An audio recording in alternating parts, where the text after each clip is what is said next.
O Ogum é um orixá bastante conhecido, ele tem várias histórias. Você sabia que, por exemplo, ele é um tipo de rival de Xangô? Eles vivem disputando as coisas. Para vocês terem uma ideia, o Ogum já chegou até mesmo a utilizar a morte para vencer o Xangô em uma aposta. Se você puder, por favor, vai se inscrevendo aí, também avaliando o vídeo, deixando o seu like, porque isso me anima muito para continuar fazendo os vídeos, beleza? Se você puder me ajudar ainda mais, usa o botão valeu que tá aí embaixo e você pode mudar qualquer quantia com ele. E também se torne membro do canal, que aí você tem acesso antecipado aos vídeos e ao Discord do canal.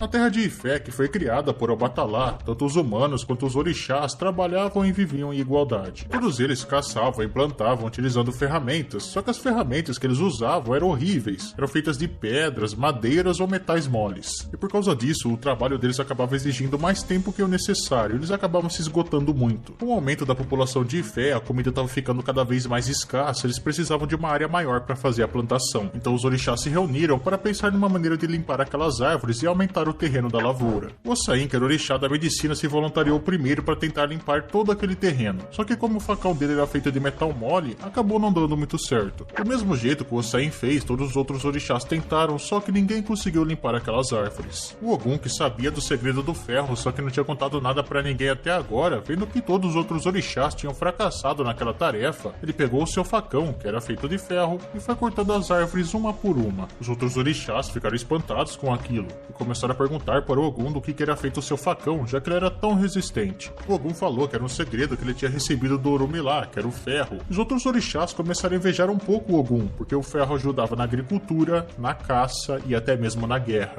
Por muito tempo, os outros orixás ficaram enchendo o saco do Ogum para ver se eles descobriam alguma coisa sobre esse negócio do ferro, só que ele nunca contava nada.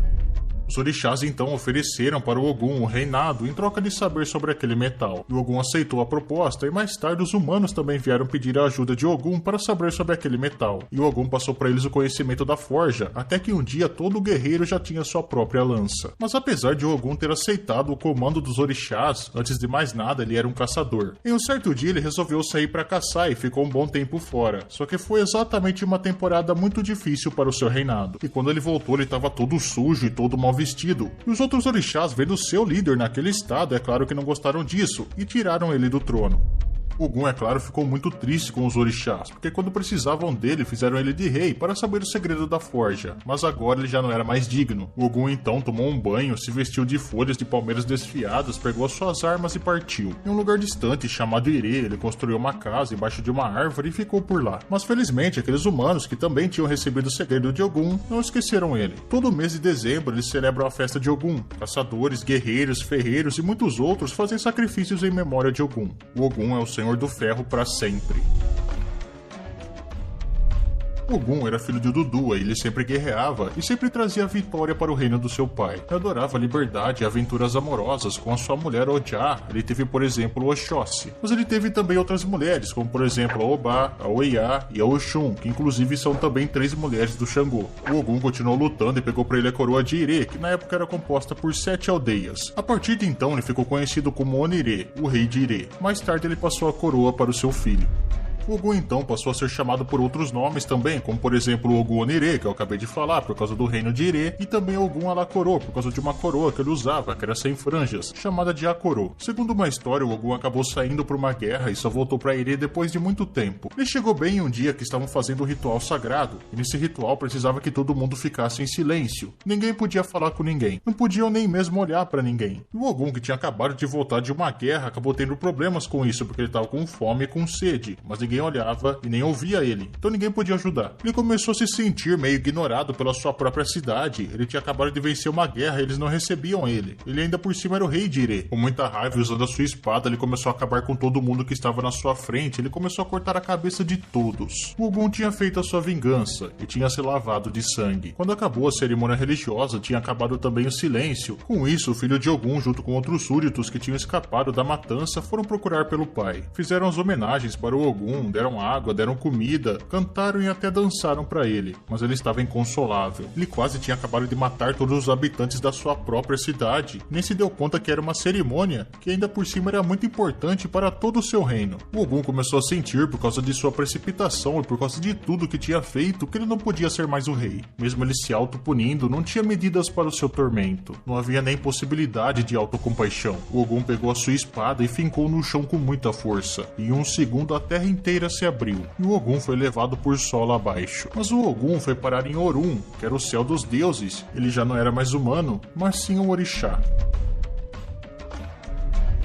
Como eu disse pra vocês, o Xangô e o Ogum são meio que rivais, eles sempre brigam e nunca fazem as pazes. Eles brigam por coisas quase absurdas. E apesar disso, eles gostam de ficar brigando, eles gostam disso. Eles têm um espírito guerreiro, eles são dois guerreiros incríveis. Mas uma certa vez, o Ogum deu a ideia pro Xangô deles pararem um pouco com essas brigas, pelo menos até a próxima lua. Mas não deu muito certo, o Xangô respondeu meio que zoando o Ogum revidou e no fim acabaram fazendo uma aposta. Então meio que a disputa eterna entre os dois acabou continuando. Quem deu a ideia pra aposta foi o Ogum. E ela funcionaria assim, tanto o Xangô quanto o Ogum iriam até a praia e começariam a pegar búzios, e quem tivesse mais no fim ganharia. E caso você não saiba, búzios seriam aquelas conchas que você bota no ouvido ali e fala que consegue ouvir o mar, né? São conchas de praia. E como em toda aposta, quem perde tem que fazer alguma coisa, né? E aqui não seria diferente. Quem perdesse a aposta teria que dar pro vencedor o fruto da coleta. O Ogum saiu de perto de Xangô e foi até a casa de Oya. E lá ele pediu para que ela falasse para o Iku, que era a morte, que fosse até a praia no horário que ele tinha combinado com o Xangô. Oya ficou meio que sem entender, né? O que será que a morte teria a ver com isso? Mas ela cumpriria o combinado, contanto que o Ogum pagasse uma quantia de ouro. O que pro Ogum não seria problema, né? Ele pagou bem na hora. Na manhã seguinte, lá na praia, já estavam os dois, o Xangô e o Ogum. Estavam os dois animados pro começo de mais uma disputa. E nem se cumprimentaram direito, nem deram um bom dia um pro outro. Assim que pisaram na areia da praia, a disputa começou. Cada um ia pegando os búzios que achava, assim que via um ali na areia, já pulava em cima. E apesar de estarem concentrados ali na sua tarefa, eles ficavam se entreolhando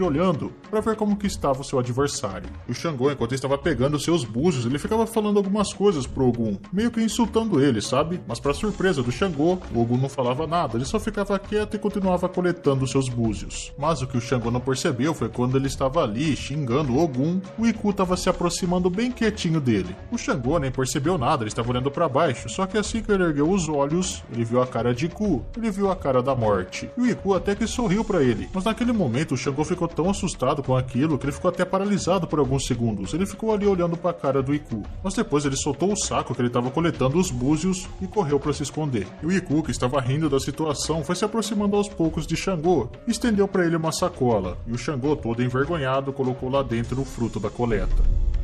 Bem galera, o vídeo foi esse, espero que vocês tenham gostado. Não esqueçam de avaliar o vídeo deixando like ou dislike, se inscrever no canal caso você não seja inscrito. Caso você tenha alguma ideia para um próximo vídeo, deixe aí nos comentários também. Lembrando sempre que esses vídeos que eu faço aqui são de mitologia iorubá e não de religiões afro-brasileiras, tá? Então se você ver alguma diferença aqui, é por causa disso.